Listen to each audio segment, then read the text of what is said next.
Hello, and welcome to Sobercast, where we provide AA speaker meetings and workshops in podcast format. We're an ad-free podcast, and if you enjoy listening, please help us be self-supporting by visiting Sobercast.com, look for the donate link, and drop $1 or $2 into our virtual basket. We hope you enjoy the podcast. Have a great day. My name is Brenda. I'm a recovering lesbian, Hispanic, Catholic, alcoholic, drug addict, full-figured woman.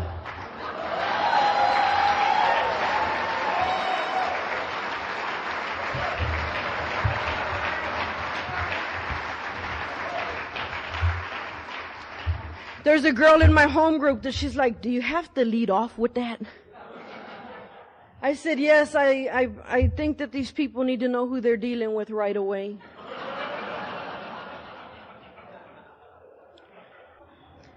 Les quiero dar muchas gracias por la oportunidad de estar aquí con ustedes ahora.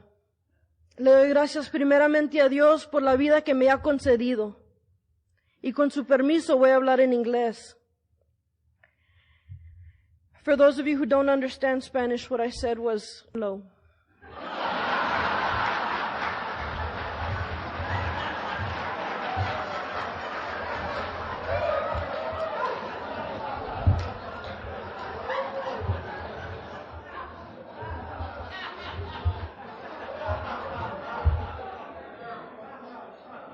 I can tell you already that some of you watch way too much television.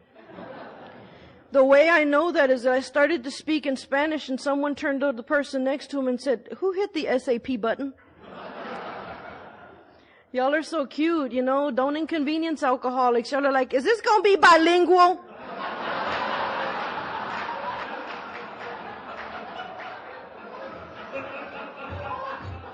Because that's like subtitles. They ruin a movie.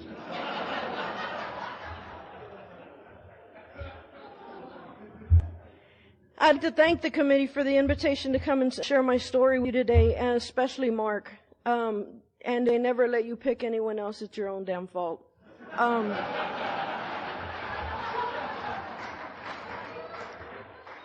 I have been clean and sober by the grace of a God I didn't believe in since July the 3rd of 1990. And I'm indeed grateful for that time. When I got here, one of my first impressions was I walked into the meeting of Alcoholics Anonymous and my first conscious thought was, I don't know where we are, but we can't be very far from hell. Being here with you this weekend, I'm not sure where we are, but we can't be very far from the fourth dimension. I've made it a point while I've been sober to never speak at a place where it's being recorded. I just couldn't afford to leave any evidence. So the tape from the workshop yesterday and the tape from this session today will be, well, I can explain, you know, it'll be the first time I've done that, and oh.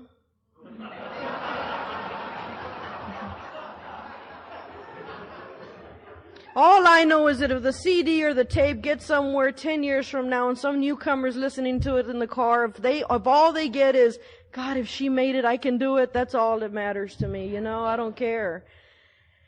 It's funny because I went to a conference in, I guess it was in Cedar Canyon or somewhere, and found out that they were actually recording it, you know, that I guess they knew and they didn't tell me before, whatever, and the guy comes up after and gave me one copy of the tape. So when Mark called and said, can you send us a tape? I'm like, what do you want to hear? You know, he meant of me.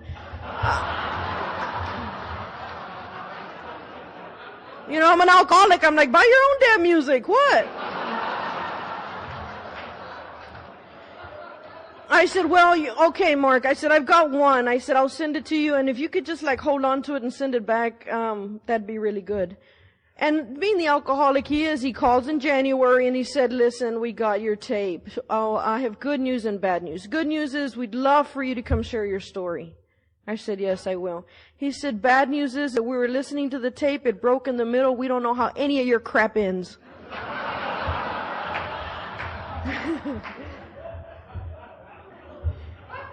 So I'm here to tell the rest of the story.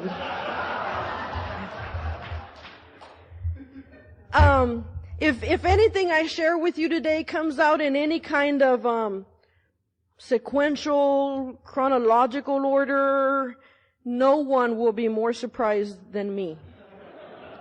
I'm going to share it as it comes, and you can go home and sift through it later, okay?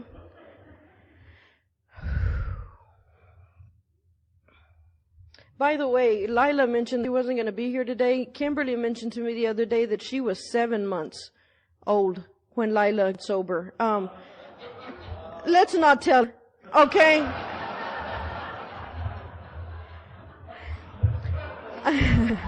God knows what that's going to do, you know? I'm really glad to be here. I'm glad to be sober, present, and accounted for in my body, okay? Here is where I am. I am nowhere else but right here in front of you, live, in color, unplugged, okay?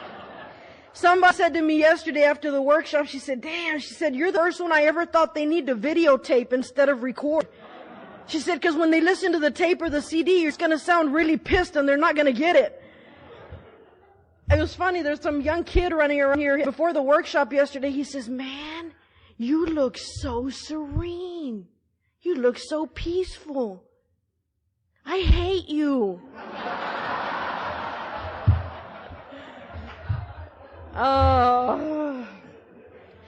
Okay, so here's the deal. What I want to know when I go to a speaker meeting is, are they going to suck? Okay? Because you're fitting to like invest an hour, and I think we should just all up front, right? So, I'm going to tell you what I'm going to talk about, and then you can decide whether or not you need to hear any of it, you know?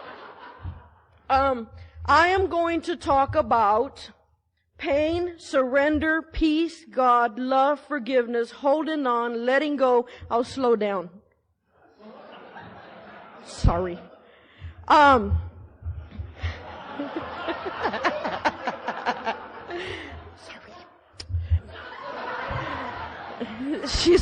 give it up for these people down here, all right?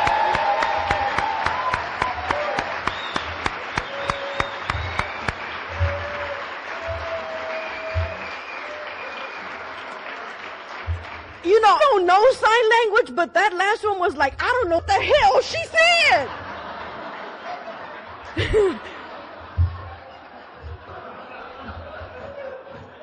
Don't change my story, okay?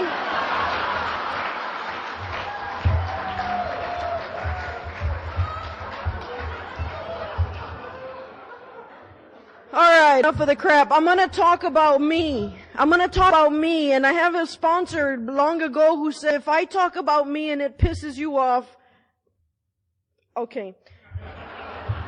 You know, this is just the stuff I've had to do to improve the quality of my life. That's it. It's just the places I've had to go, the tools I've had to pick up, all that. And that's what I've come to talk to you about. And I've come to talk to you about God. And the reason I've come to talk to you about God is I don't talk to you about God, I don't have anything else to say.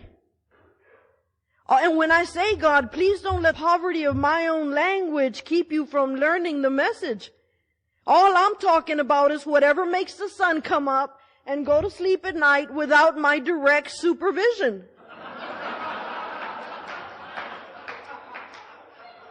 You know, if we waited for me sometime about 11:30, I'd walk out.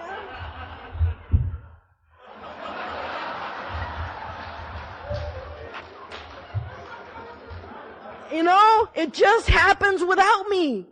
You know, and something takes a seed and turns it into a tomato, an alcoholic and turns him into a musician. Something takes an addict and turns him into a miracle. That's all I'm talking about. Now, I don't want to stand up and waste your time. I'm going to make a huge assumption. I'm going to assume that you got the drinking going up, screwing everything up as bad. I'm going to assume you got that part down. Okay? So what I'm going to talk about, you know, I have a problem sometimes when I go to speaker meetings and they've been here like 400 years and they only get to recovery like 7 minutes before the hour is over.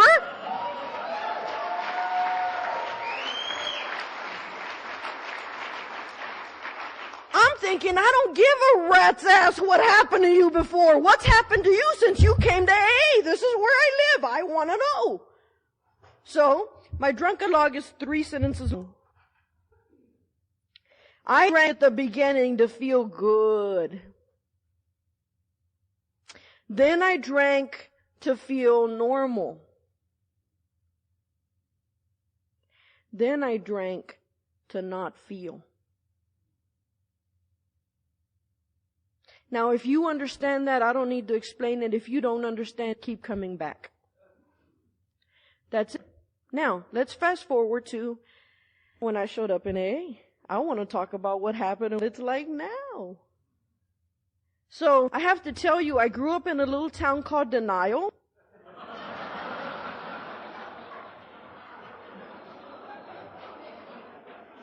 And me and all my loved ones live there.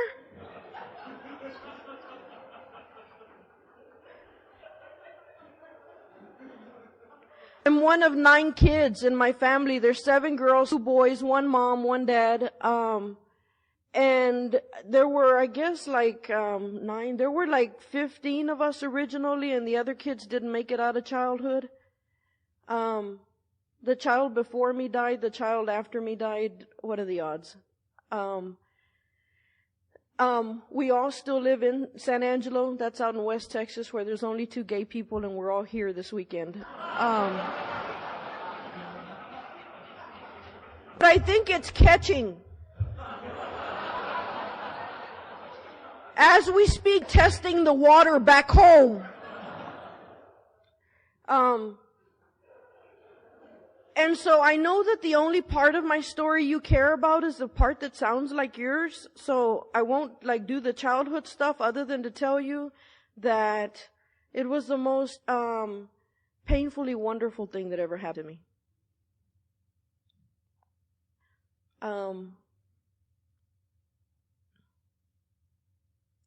I was 24 when I sobered up. I'm 37 now.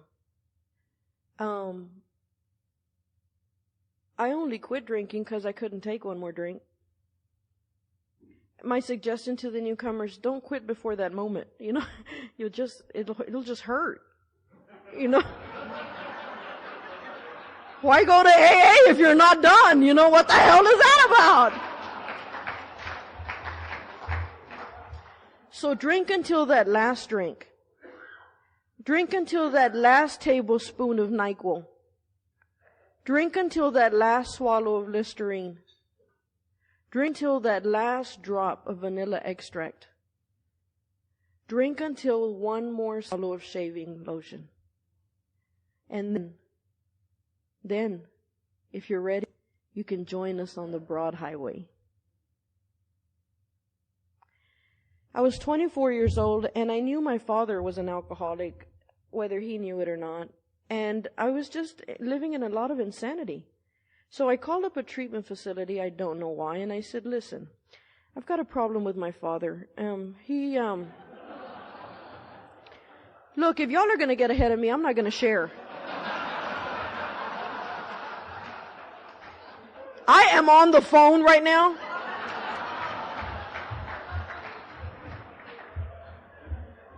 I said, listen, I've got a problem. Would y'all stop laughing? You're cutting into my time. I've got a problem with my father, and I'm really angry with him, and I'd love to come to the thing that you have there, the treatment facility. And the young lady who answered the phone said, wonderful. She said, on Tuesday is family day. Come on.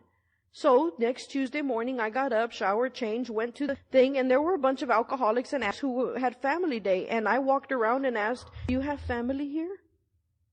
And then found some poor guy that said, no, I don't have any. I said, I will be family today because I don't have an addict here.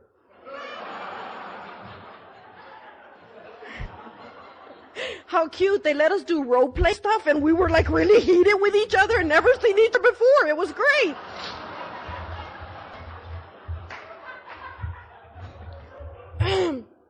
So at the end, I hugged him, told him I'd be back next Tuesday.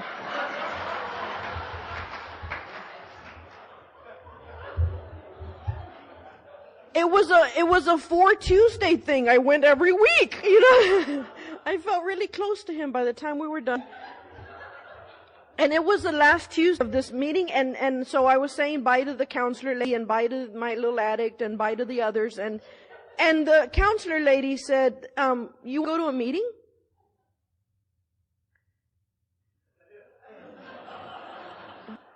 A meeting of what? She said, an Alcoholics Anonymous meeting. It's an open meeting. Anybody can come.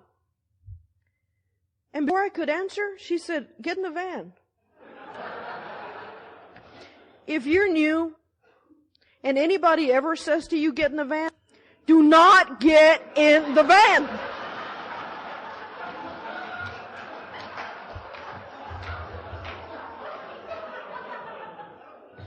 So here we are, me and 12 little addicts in the van. We get to the AA group, they let us out. I feel like them, I don't know why. So they went into the AA meeting and I went into the Al-Anon meeting because my father was my problem, right? So I went to Al-Anon and they immediately started placing bets on how long it would take. Shut up, sir.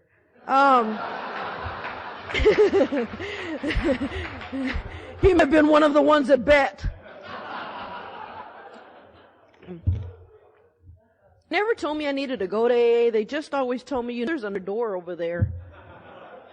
I thought we could get a door, and so I went to Al-Anon for a little while, and then the lady who said get in the van, that lady, she was in the lobby one day, and I said, can I ask you something? I said, my sister made me really mad yesterday, and I went and bought a big old 32 cup of beer at the party barn, and I drank it, and I didn't want it. She said, oh. I said, and then the day after that, my sister made me really mad, and I went and bought a 32-ounce cup of beer, and I drank it, and I didn't want it. She said, oh. She said, we're sitting in the lobby of AA, there's 200 people standing around, and she says, why don't you just say, my name's Brenda, and I'm an alcoholic?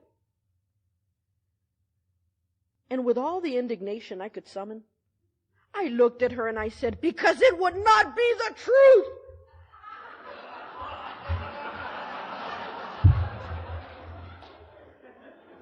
Look, I told you I grew up in denial. Get off my ass. She said, that's fine if it's not the truth. It doesn't have to be the truth. Just say it. Now she's starting to piss me off, right? Oh, I'm the spiritual speaker. Was I supposed to cuss? Yeah, whatever. Yeah. So anyway, so I said, okay, my name is Brenda and I'm my name is Brenda. Oh, you're gonna go? It's just fixing to get good. Bye-bye.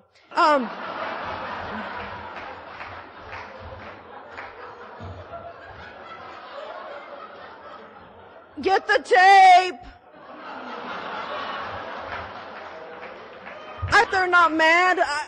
I can explain.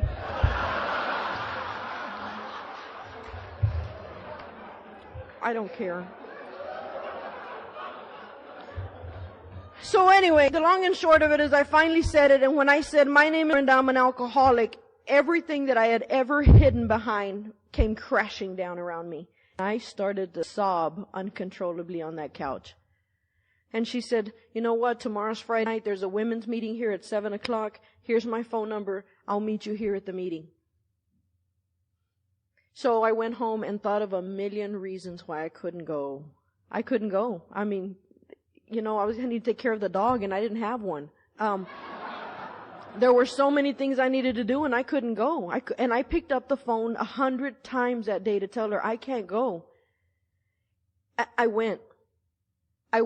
And I stood literally at the door of the Alcoholics Anonymous room, and the van lady, she said, I've brought you this far. If you're coming in, you're going to have to come alone.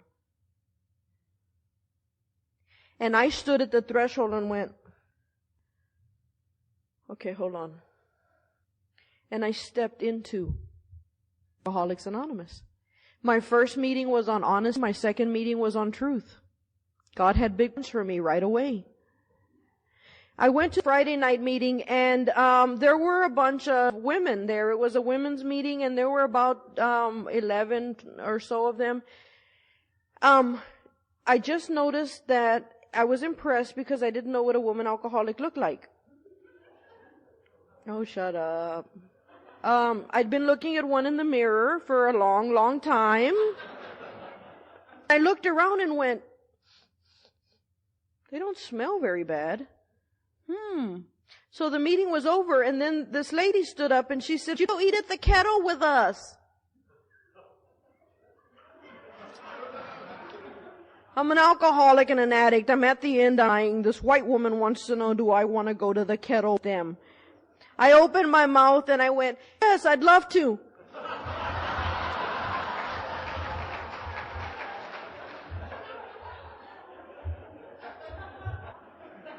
She said, "Good, get in the van."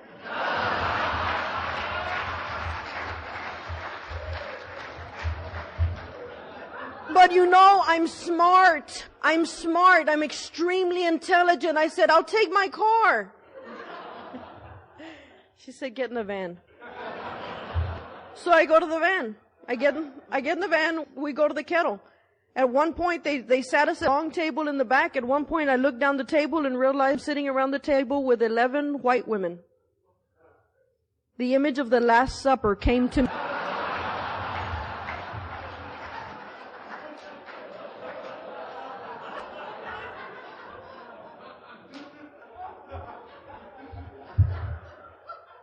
All I could think was, I hope to God none of my friends see me in here. And at that moment, I got Jesus. You know what I mean? So we went to dinner, and the lady said, the van lady, she said, "There's a meeting at 11 o'clock in the morning. Will you come?" And I'm like, yeah, I'm gonna be there. You know, I'm gonna be there. In the back of my mind thinking, you're never going to see my ass again. So I showed up to the 11 o'clock meeting the next day. I show up, the meeting's right in the middle of it, and all of a sudden we silence, okay? And there's like cops coming, there's a fight in the lobby. I walk out the door, and there's this guy with this huge 44-ounce mug. He took it, hit this guy upside the forehead, blood everywhere, people are screaming, everybody's pissed, somebody's saying, take it outside, take it outside. The cops come in, and I thought two thoughts at the same time. I thought, you know what? This is where I came from. I don't need this. I don't need to come to Alcoholics Anonymous to see this. I can go home to see this. And the other thought I thought was, I'm home!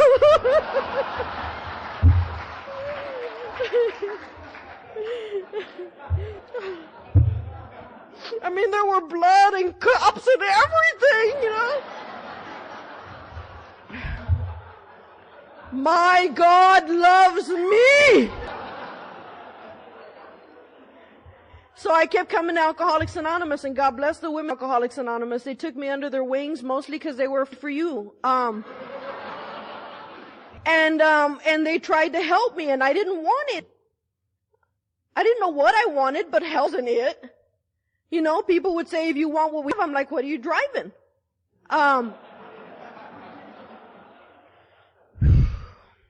So they helped me. And there was this one woman, her name was Pam, and she said, listen, here's my number. I think I need to sponsor you. And I said, yeah, whatever. She said, call me. I said, what do I call you? She said, well, call me anytime you have an idea.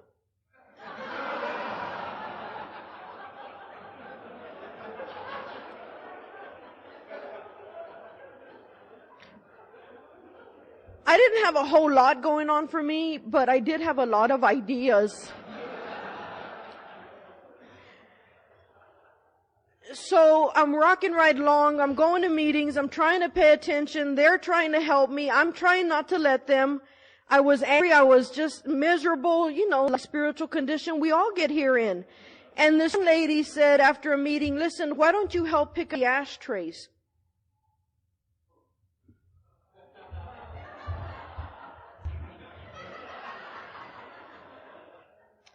I said, oh, hell no, she didn't just say that.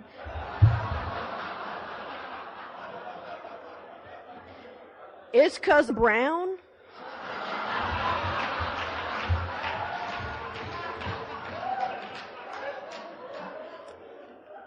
And they need a janitor? And I'm going to have to nip this in the bud.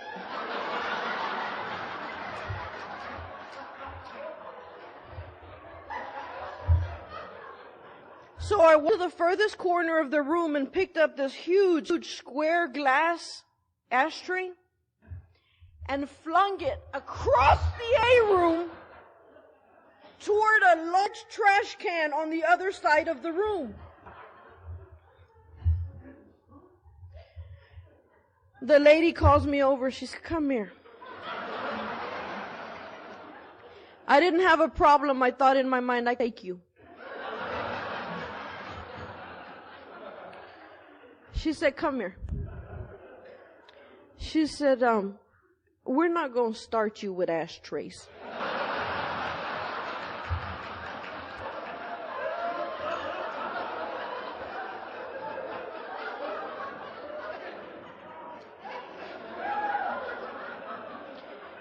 She said, "Why don't you just pick up the styrofoam coffee cups?"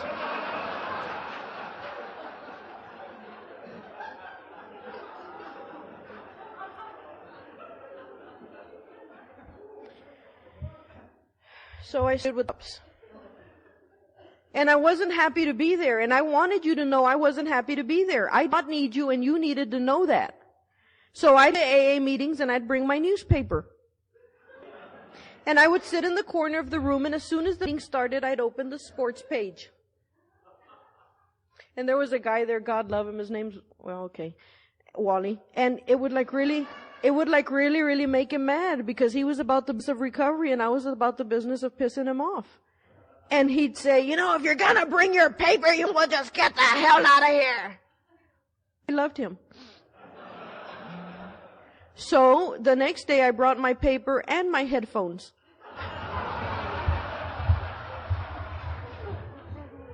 I cracked myself up. So I'd get my paper out and I'd put on my headphones. Now, they weren't on. I could hear every word that was being said, but I couldn't let you know that I needed it.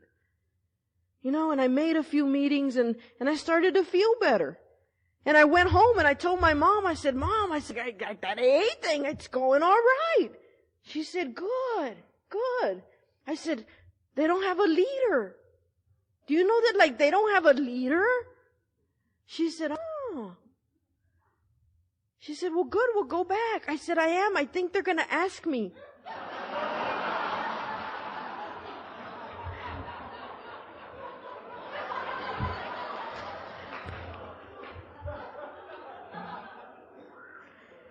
So I went back to Alcoholics Anonymous like I was running for office, okay?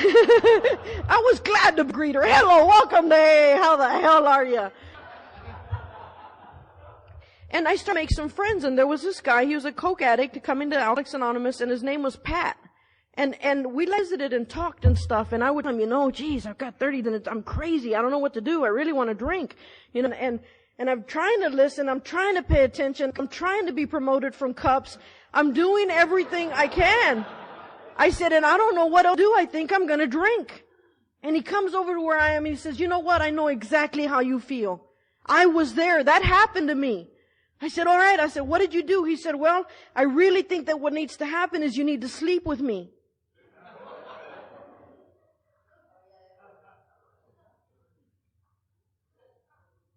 I said, "All right, hold on just a minute. Pam, I just had an idea and I need to run it by you."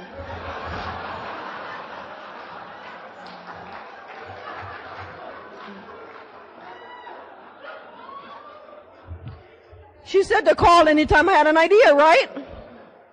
I said, "I'm up at the AA meeting and I was talking to Pat and I was telling him that I really, really wanted to drink and I didn't know what to do about it. And he said that what I really needed to do about it was to sleep with him. And I was just going to call and check that out with you because you told me to call you."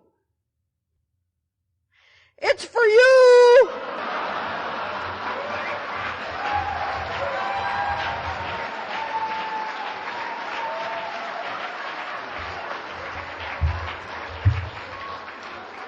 I don't know what she told him, but I hadn't seen that son of a bitch since.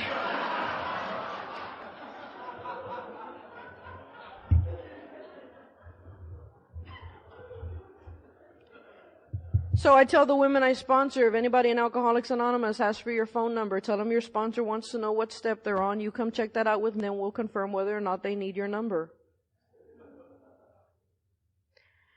Works for me. So I'm feeling much better. I get my 1-year birthday. I need to tell you something important. And I was drinking just with my family.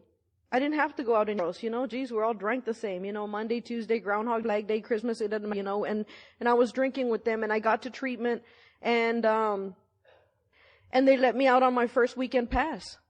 And I was so excited because I missed my family. I missed them. I loved them. They what I knew and who I had and where I'd been and all that. And I called my sister and I said, come get me. I said, they're going to let me home for the weekend.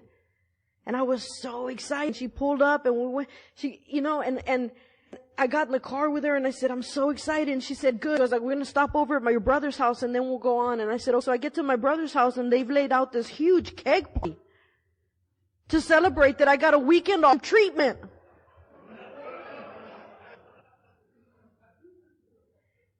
And it scared me. I walked in, I wanted to see them all, and I loved them, and I missed them, and I couldn't drink. And my older sister came to me and she said, look, if you're going to be part of this family, you're going to have to drink.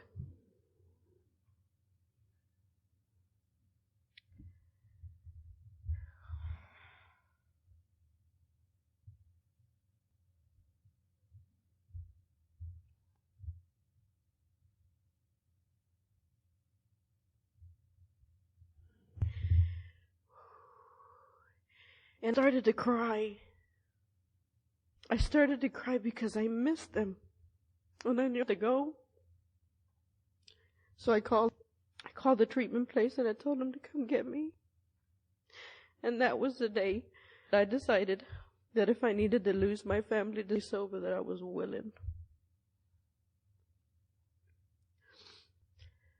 I got my 1 year, feeling better, and I have 9, there's 9 of us, right? I have 23 nephews and nieces, 11 nephews and nieces. My sobriety station changes every day. I'm staying sober. I'm finding a way to live my life. I'm showing up for these kids. I have been to more violin recitals than should be required of any sober person.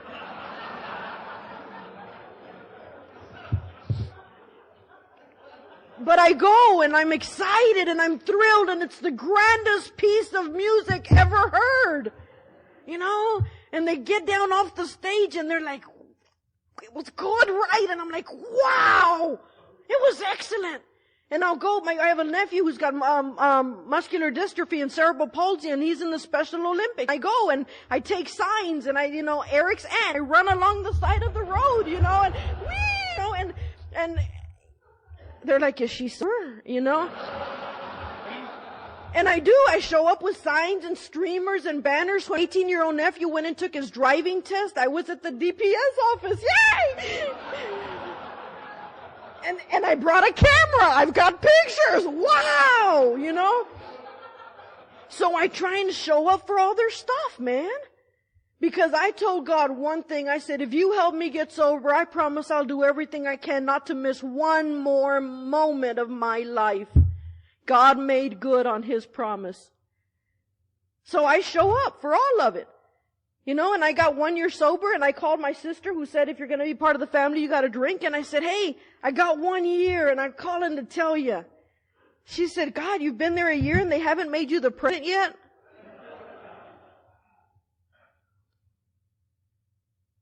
I said, things move slowly there.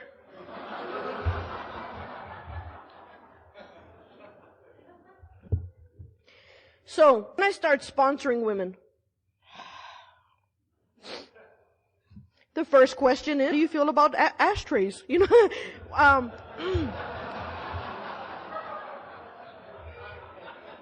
I think someone should have asked me, right? They just started me off, and by the time I moved up to ashtrays, I somehow had the feeling I'd been promoted, and hey, yeah! So I start sponsoring women, and I pray on the phone with them all the time. This one's for you, Mark. I pray on the phone with them all the time. We say the 3rd step prayer, the 7th step prayer, and we just go do that deal, and they call wherever, whenever. I'm on my cell phone. Now, I was a teacher and I taught 6th grade, and then my kids move on to the junior high, and I was at the junior high for an awards banquet of some sort. And it's in an old auditorium in an old building, and I didn't have very good reception, but it was one of the women that I sponsor, and she called and she goes, I really need to pray. I said, okay. Doesn't know the prayer, so I'm like, repeat after me, and it's like, Creator. She said, my Creator. I am now willing. She goes, I can't hear you. I said, I'm now willing. She said, I can't hear you. I'm now willing. She said, huh? I said, I am now willing that you should have all of me.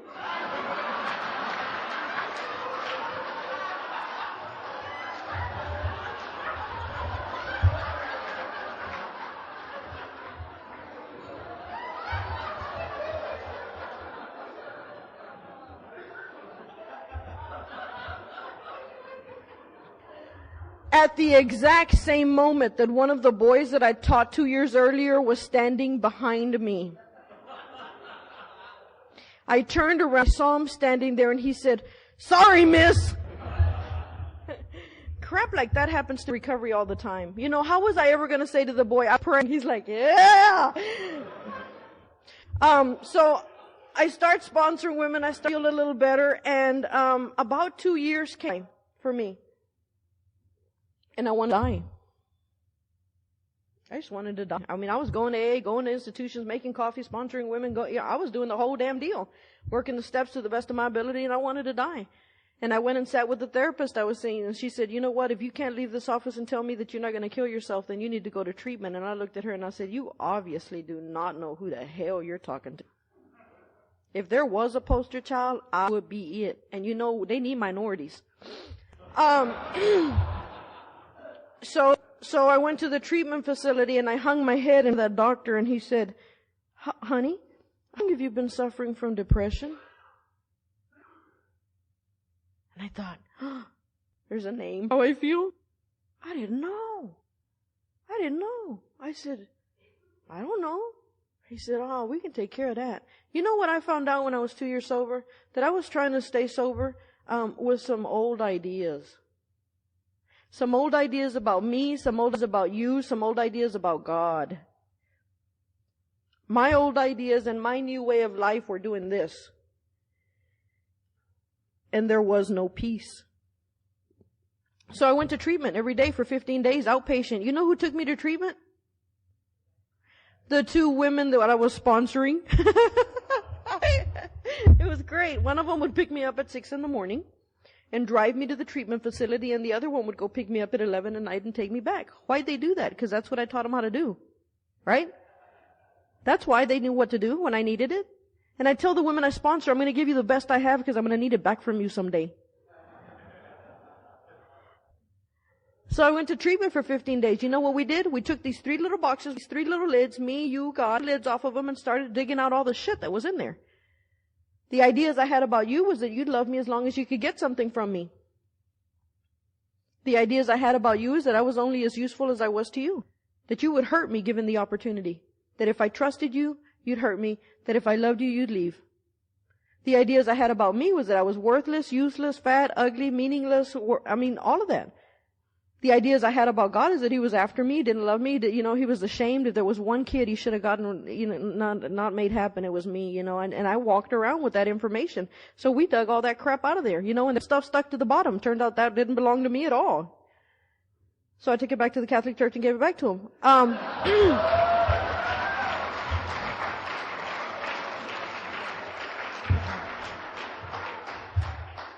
So I leave treatment after 15 days with these 3 brand new cleaned out boxes. And I said, God, tell me the truth. I don't even know what the truth is.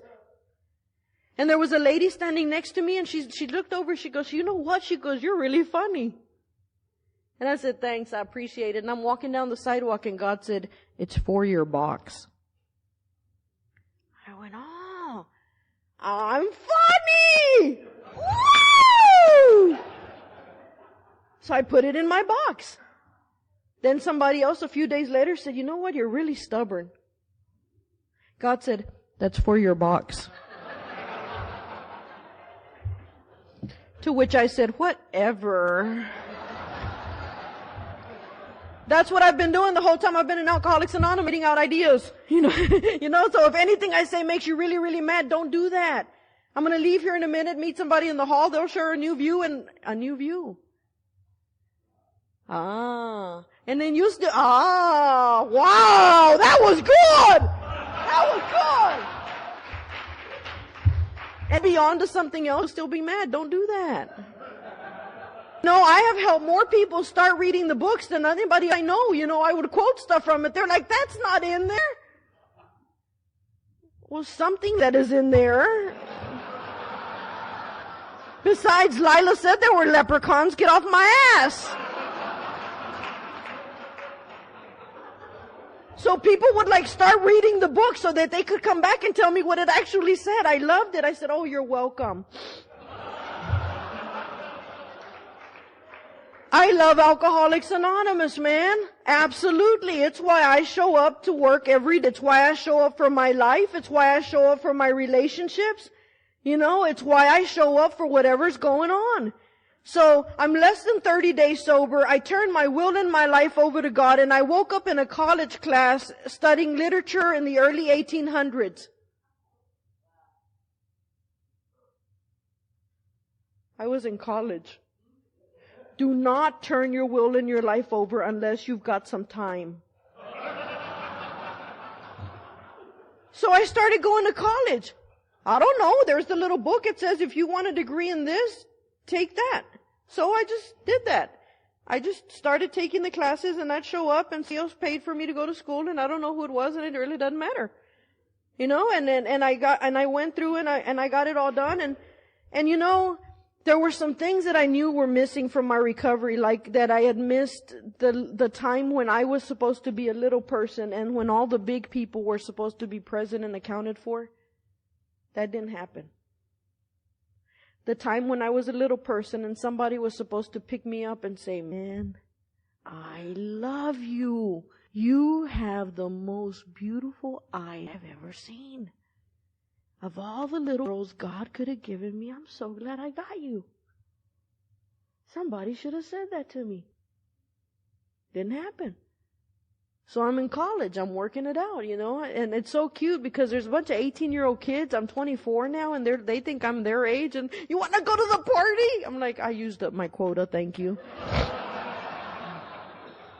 Yeah, but you're the funnest one of all of us. I'm like, if you think funnest is the word, keep it going to college.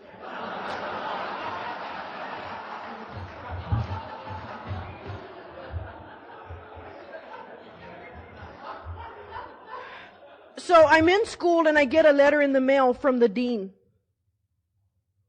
Oh, hell no. When you get a letter from the dean, don't open it, right? So I stuck it in the drawer where my underwear, I guess you didn't need to know that, but in a drawer. And I hid it, and there was no way I was reading it because I thought it's up. They know I'm an alcoholic. They know I don't belong here. And I'm not reading it. I didn't get it.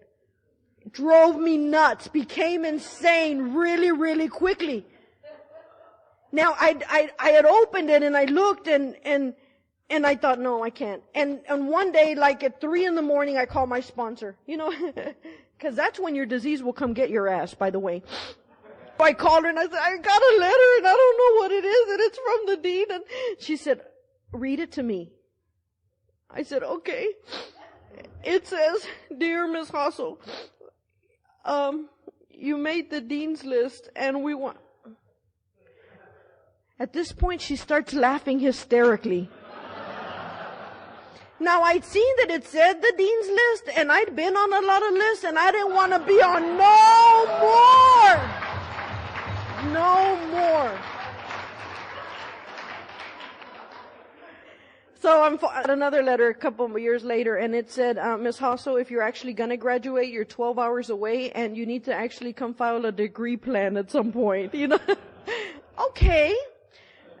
So I finished my last semester, and I graduated from college with a teacher. And I think that's great. I think it's great that I can hear that and people won't run from the room to go check their kids out of school, and it's graduation day. It's graduation day, and this is it. This is the day I've been waiting for, and I'm so glad. and my family was going to go. There's 6,000 people in the Coliseum in San Angelo, Texas, and I've got my cap and gown on and the time has arrived. I'm so excited, and I walk in, and in this mass of human beings, I look over to my right and I see all my nephews and nieces hold up signs that say, "She's our aunt!"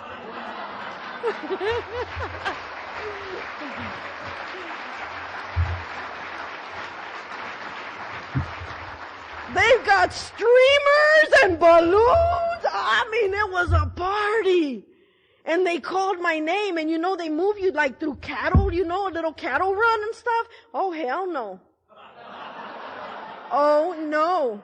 Somebody had made an announcement that if you open your envelope and there's a note in there to go see the registrar's office that you can pick up your degree at a later time. I'm thinking not. So they called my name. I stepped up on the stage. I got my envelope. I said, "Hold it. I'm going to open this baby right here." I took it out, and there's my degree. Absolutely. And I looked up in this sea of people, and I saw my father. Now, it'd been a long time since I'd looked into my father's eyes. One of the last times had been one night when he called me into his room, and he said, "You know what? I'm so sick of who you are. I'm so sick of the fact that you make sorry for your mother.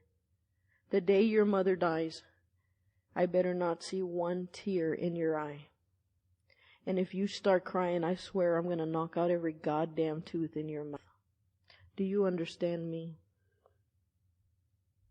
I said, "Yes, sir, I do."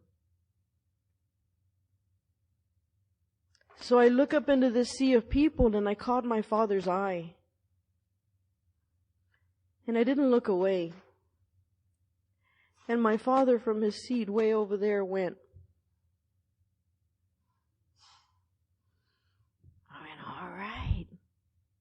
all right.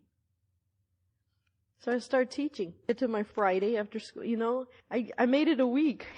That's like record time for an alcoholic, I teach grade.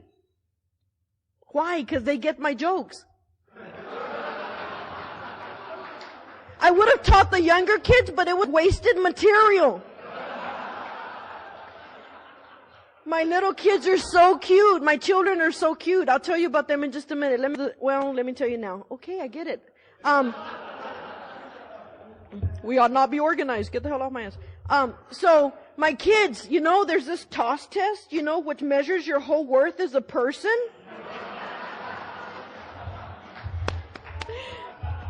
And the school district, in order to help, sends massive amounts of material to give them. And I put it all in the closet and never opened it.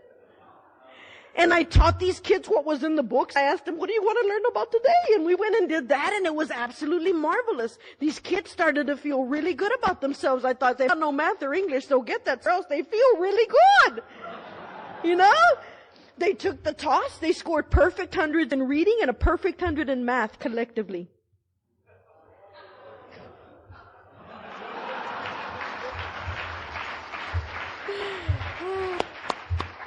The next day, the superintendent's office called and said, "Congratulations, Ms. Hassel. We'd like for you to give an in-service to about 800 teachers on how you mastered the skills of teaching these children to perform perfect 100s.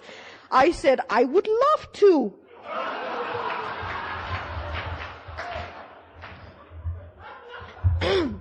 So I get in front of this auditorium, and they said, "I'd like to start with questions. What do you want?" "Yes, the manipulative board that shows the 18 objectives. I wondered how you were able to formulate the idea behind..." The lady was talking. I'm thinking in my head, have any of your students shot themselves?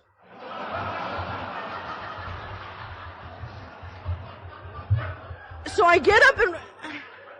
Stop! Y'all are cutting into my time. I'm talking fast.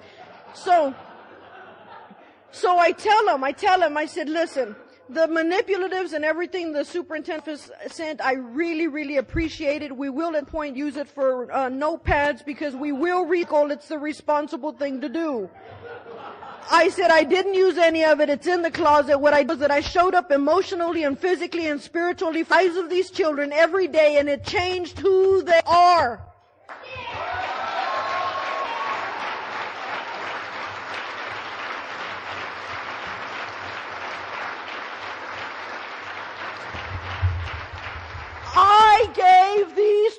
12-year-old children permission to feel the way they feel, to experience what they experience, to dream what they want to dream about. I said, okay, I showed it and made a difference. Go do that. Go do that or go do something else. Do not work here where the future comes to you every day.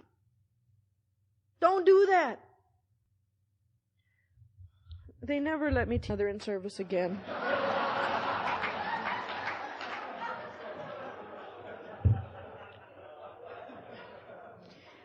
I had a little boy in my class, his name was Thomas, and one day he just keeled over. I mean, he didn't die, but he fell completely out of his chair, okay? I didn't know he was passed out. I thought he was being funny. It happened a lot in my room, okay? I said, Thomas, that's so cute. Get up, boy.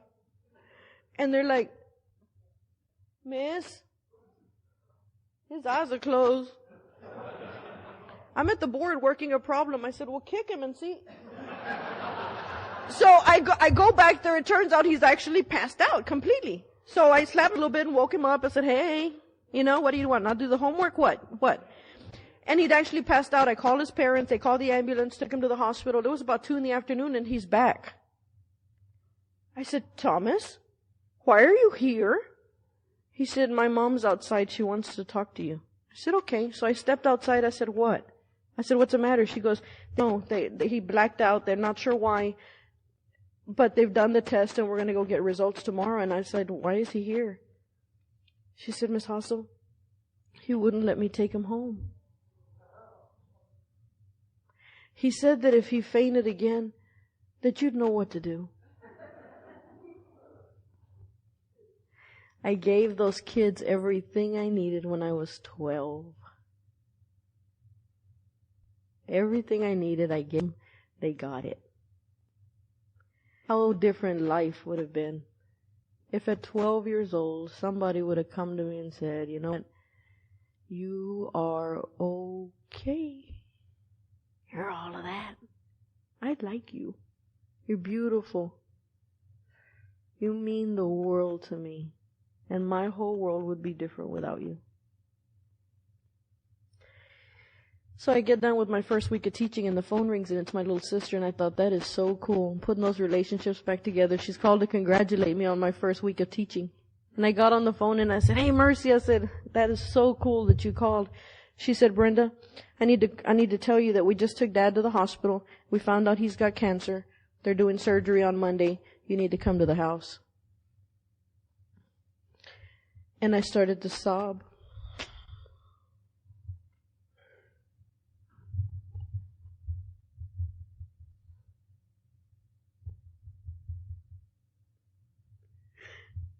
Because I was sober and I didn't want to go. But I went. I went into my parents' home and I went into the back bedroom and I walked in and there was one bed on one side of the room and one bed on the other. And my dad was sitting on his bed. And all of a sudden he looked like this little old man. This little old man and this 4-year-old child. And I sat on the bed on the other side of the room and this question came to me. Brenda, can you do for your dad what he could never do for you?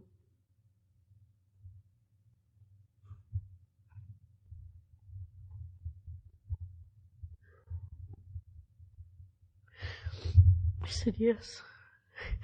And I got up from the bed and I went over and I sat next to my father so that my knee touched his knee and my shoulder touched his shoulder.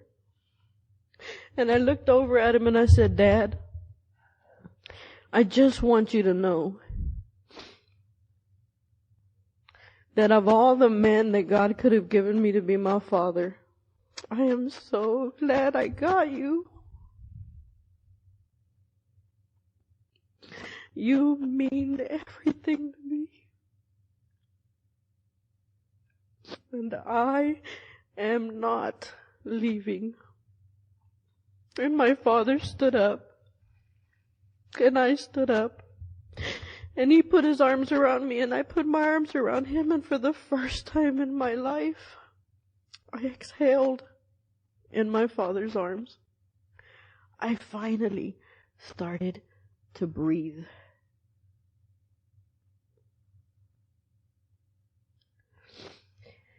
And I have to tell you, his cancer went away. And in December of this last year, it came back. We found out 2 days before Christmas that his colon cancer had come back in his liver, in his lungs, and in his right lymph. And they were going to start chemo right away. And they started chemo in January. And there were days I'd go see my father, and he was laying in bed, and he couldn't even move. And then I didn't know what to pray for. My dad came to me about 2 weeks ago, and he said, what do you think about if I stop? 'Cause I can't do it.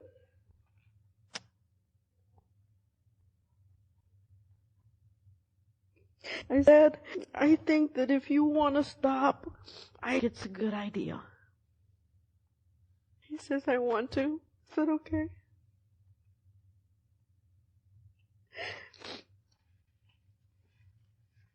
So he went to the doctor last Wednesday, and he told the doctor, I can't do it anymore, I've got to stop. And the doctor said, that's really good that you want to stop, because we ran your blood work and your cancer's gone.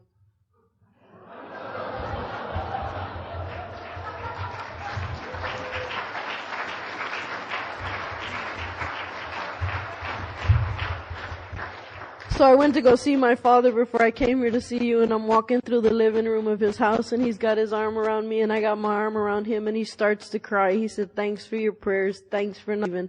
I love you. Yeah.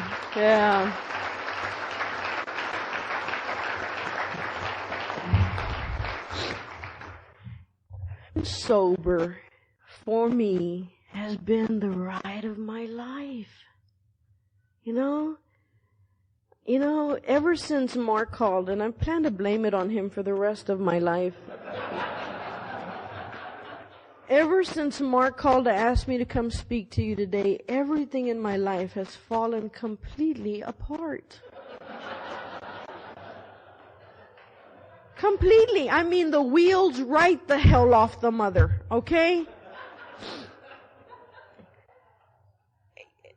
I go back to today or tomorrow, and my last day at work is Friday. I lost my job. It's okay, it sucked. It was great. Last October I was teaching, and God came to me and said, let's finish paying off that karmic debt from Catholic school. What do you want to do next? I said, I don't know. What do you want me to do? He said, I got this little job for you, but you won't be able to stay there very long, and it'll be really painful and hard, but I need you to go. And I said, well, then I'll go. So I took a job with Head Start. And the reason I took a job with Head Start is because I have a God who says, you know what, your classroom of 30 people needs to be expanded to 728. And I became the education manager for Head Start, which means I oversee 18 staff, 120 teachers. Oh, yeah, now they run from the room screaming. And I've long believed that if you take care of the people who take care about, everything's taken care of, right? So I went into this program and started taking care of these teachers. I'm like, what do you want? And they're like, are you for real?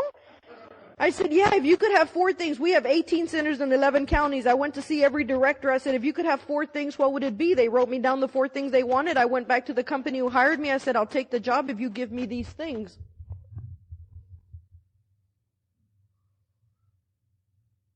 I got every single one of them.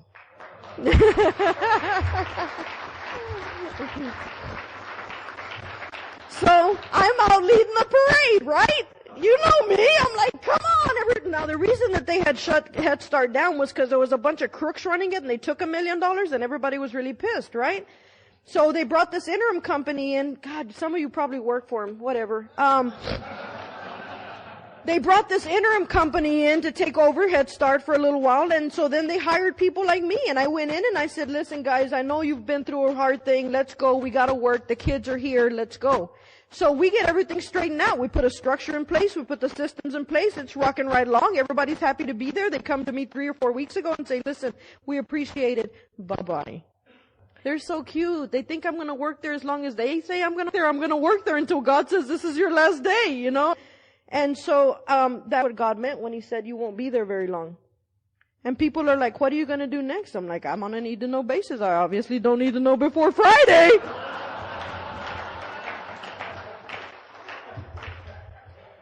You know, so I've lost my job. I've had to move out of the place where I was living. I've had a partner for 8.5 years. And we may have actually come to the end of the road. And it's the first time I figured out how to do the end of the road while I'm still in love. I get to do that sober. I didn't know how to do that when I got here. As a matter of fact, I may be packed. And I didn't have to rush home to go see. I stayed to speak this morning. What the hell is that about? She's a good packer. I'm sorry. No. I'm sorry. I didn't mean that. Shut up. You know, I don't know what the hell time it is, but I'm going to share something out of the book and then I'm going to go home. I'll miss you, by the way. I didn't know how to tell you that before I got here. I didn't know how to tell you that I was going to miss you. You know, that I showed up here a few years ago, 5 years ago or so, you know, and I didn't know any of you, and I stood up in a workshop. I said, you know what, I'm sick and tired of you people knowing each other and no one hugs me. I said, that won't do. I need a hug. And then people I didn't know started hugging me, and that's how I started to become friends with some of them. You know, and I love that. And every year before the roundup, can I make coffee? Can I every year, I even volunteer people who come with me who don't know they're being volunteered. I've said over and over, if there's anything we can do from San Angelo, there's 8 people as we go, you know. And I said to Kimberly the other day, I said, Kimberly, she said, how is it that you wound up speaking? I said, I don't know. I said, I volunteered to make coffee. She said, God, what must your coffee be like?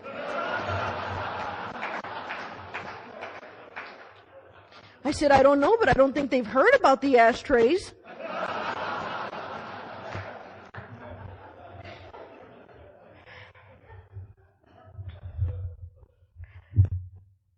I love the books. I love the information in the books. I love the map. I love the fact that they're numbered. I love the fact that all I have to do is work and not make them up. That's already done and I just get to follow. That I see better with my eyes closed. That I know more when I don't talk. That I love you because I love you. And all I need back from you is nothing. I have relationships with you that don't look like this anymore. They look like this. Why? Because God has changed my life. One story at a time, one moment at a time, one memory at a time, one feeling at a time. And I'm just here to tell you that if you need permission to go pick up whatever tool you need to pick up, I'm going to give it to you. If you find God in the forest, go there. If you find God in the water, go there. If you find God in the quiet, go there. It says in the final analysis, it is within us that He is found. Service gladly rendered. Obligations squarely. Troubles well accepted or solved with God's help. The knowledge that at home and in the world outside, we are partners in a common effort. The understood fact that in God's sight, all human beings are important. The proof that love freely given surely brings a full return. The certainty that we no longer need to be isolated and alone in self-constructed prisons. The surety that we need no longer be square pegs trying to fit into round holes. that we belong and fit into God's scheme of things. These are the permanent and legitimate satisfactions of right living, for which there is no amount of pomp and circumstance, no heap of material possessions that could possibly substitute. True ambition is not what we thought it to be. True ambition is a deep desire to live usefully and to walk humbly under the grace of God. I love you. I'll miss you. God bless you. That's it.